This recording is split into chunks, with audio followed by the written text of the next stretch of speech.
Alright, just a little video here of a project.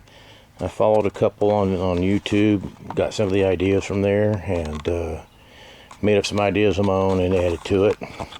Got a generator in there. I've got the XT8000E from Generac.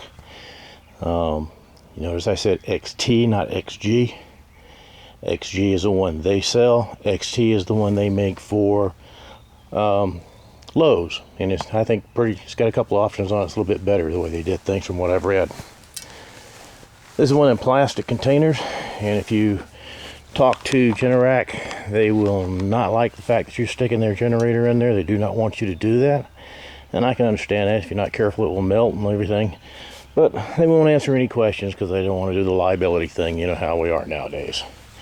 But on the side here, I've got this is where air comes in, being pulled in by a fan on the other side. One of the things I really like about it is the way that these things bend down and the openings are up underneath. So if it does rain, it's got to be raining pretty much straight on to the side there for any water is going to get in. On this side, we've got these louvers here, and these louvers will open up when the fan goes. If you've seen the things on some of the other, other videos here, you've seen how they work, so that's no big deal. Fans inside there, they open up, fan goes off, they drop, they stay down, keep the water out. One of the things that stands out most of all is this is my exhaust system. A couple people in the neighborhood asked me why it's so long, and actually it's pretty simple.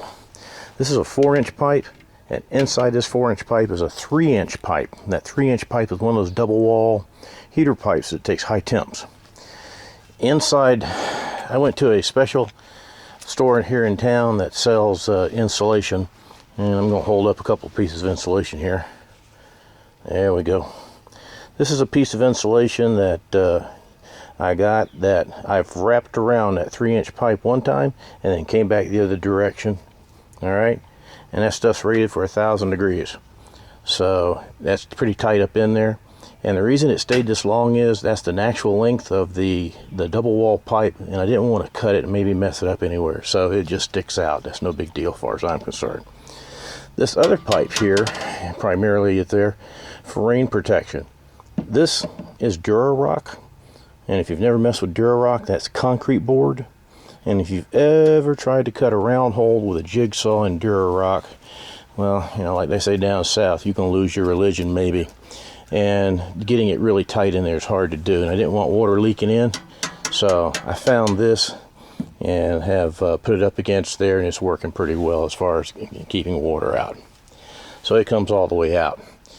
The reason you see this little funny mesh thing here is we have a bunch of little lizards running around these yards. We live sort of out in the country. It's a housing area, but it probably used to be a tobacco field or a cotton field. And we have a lot of lizards out here, the little chameleons. We call them Larrys, and I don't want Larry crawling up in there and getting into the exhaust and messing things up. This is a little boot that I made. There's a hole opening here. It slides down in here, and I just got another piece of elastic going across there to hold this piece of rubber down. There's a hole there that my cable can come out, and will eventually go over to the wall somewhere in here. Tomorrow the electricians are coming out and putting my cable box. I'm not going to do that. I've got a little clip here. The whole idea, I have going to put one on the other side. I just lost it in the daggum house, so I haven't put it on yet. Can't find it. If I have to go buy another one at Walmart, I will. And the only reason for that is not security. It's just that the wind, when I was working on this thing, a couple of times the wind just simply blew that thing up, and it was easy to, so the wind will blow these things up. Sorry about it getting a little wavely here. Spielberg's job is safe. Let me open it up. Alright, now this might be a little hard to see when I start talking about some of the controls on this side, but notice this is an XT, X-Ray Tango 8000 Echo 8000E. This is the exact same model, same capabilities of an XG8000E. The only difference is it's made specifically for Lowe's, and if you look, there's some differences as far as control locations. For example, If you get over here and you look real close, right down in there, I know it's going to be hard to see, there's fuel cock. Turn the fuel on, turn the fuel off, and right there is the choke. Now if you look at an 8000G, I mean an XG8000, you've got your, there you go, I'm sorry, you've got your choke right here and your fuel cock right here, turning the fuel on and off. So they moved it from front all the way to the side there, but it's not a big deal, not that big a deal. One thing that was done that I've read a bit about on the XGs is, for some reason, people thought that the battery was hard to get hold of, hard to find and get to and mess with. Well, I never saw an XG, so I can't say, but I can tell you on the XT, right there it is. So it's not hard to get to at all, not hard. And the other thing I read about the XG that was negative was that back where the fuel line came in, they were getting kinked up, some right out of the box, and that's not happening with that. There's pretty clear fuel line, no big deal whatsoever. Alright, so you got your choke, you got your pull, and you got your petcock to turn on your fuel over there.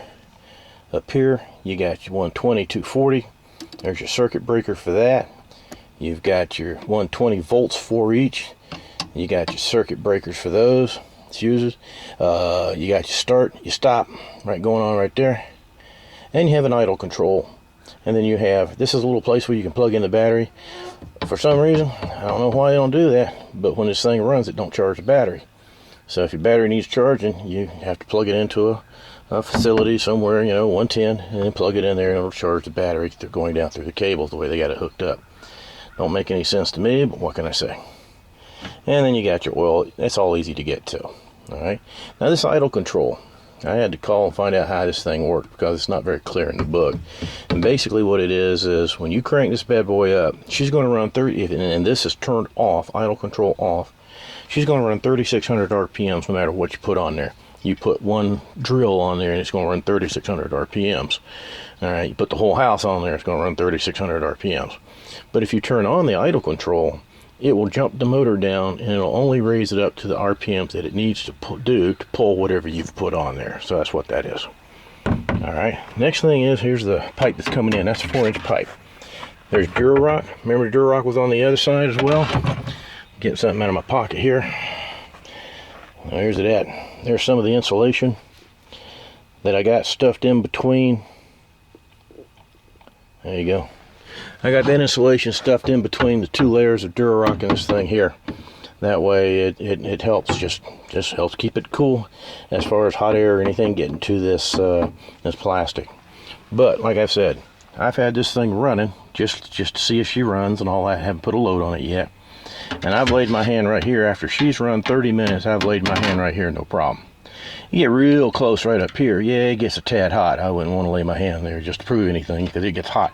But out here, no problem at all. As far as the outside goes, you can lay your hand right in here, no problem. But you get right here where the air starts to turn, and then, oh yeah, that gets hot.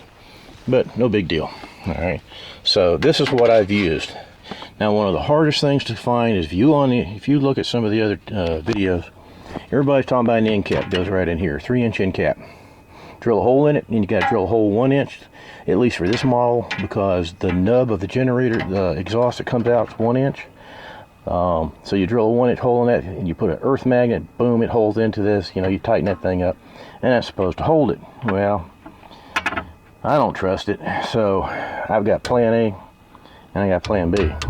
These are basically 2 tensioner pull buckles that I've got with some wire and going up underneath the auto one of these little things you stick on there and you screw down tight, and I got the wire coming up underneath there, and that's nice and tight.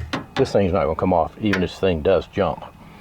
And it ain't going to jump because I'll tell you, if you'll notice in each of the 4 corners I've got some tie downs. Alright, some metal tie downs with screws. These screws go through the tie down, through the bottom Durarock that I've got here, just because the bottom gets a little hot, through the wood base, through the plastic, and into the wooden deck itself. I've got it all in, yeah, I got one of those in each corner, and I take all 265 of my cuddly pounds and pull on this thing and she don't move at all. She does not move at all, okay? But going back to this thing that I never finished about, that end cap. Everybody says just run on down Lowe's and pick one up. Not in my town. All right, we have 2 Lowe's, one on each side of town, and we have a Home Depot, 1 Home Depot. No, they look at you like an idiot. I end up having to go to a super specialty plumbing store, and even the plumbing store at first didn't think they had it. Some old guy that worked there about 50 years came up from behind desk and says, yeah, I think I know what you're looking about. Come with me. And we walked all the way back into the medieval portion of the dadgum storage area, and he found one that had more cobwebs and dirt and dust on it. So that might be the challenge, to find that little cap and everything. But I do recommend the 3-inch dual wall, which was used for taking furnace gases out, so it can take a lot of heat. Wrap it with that insulation that I showed you, that white insulation, about 1 inch thick, about 1.5 inch wide. And I managed to get one turned down and then go back up again, and then I slid it inside that 4-inch pipe. And I tell you, it does a good job on keeping the heat down. And then over here, this is where the I'm thinking L1430, the L1430P gets plugged in there. That's that cable right there. All right, that's that cable right there. Gets plugged in there. The other end will go out there. All right, and then go over to the wall and get plugged in at the 1430P plug going into the house. No big deal. This white cord you see hanging here, that's for the attic fan up here. That when you buy, at least when I bought this attic fan, it came with a thermostat. You don't really need a thermostat, but it comes with one, so I just turned it down super low. And this will end up getting plugged in when I used it to one of the 120 volt things here. All right, no big deal. So that's what we ended up doing. And I added one more thing while I'm looking at it. I added me a light. I didn't notice anybody had a light on some of these kind of contraptions, but when I come out here, I figure it's going to be dark. So hey, get me a light. That is a 4D cell battery motion sensor light. As soon as I open the doors, it's like high noon in the desert in there. Lots of light, see what I need to see, no problems whatsoever. As far as security on one of these things go, if you're thinking about security, you're not going to secure this plastic stuff. All right, yeah, you know, so all I know is come up with some ingenious ways to, when they open the doors they're not supposed to, they'll get a surprise. Hope they don't have President Obama's health plan. But other than that, that's how it ended up coming out. It's going to work for me, and tomorrow we'll find out when the electricians get here just how it really does work.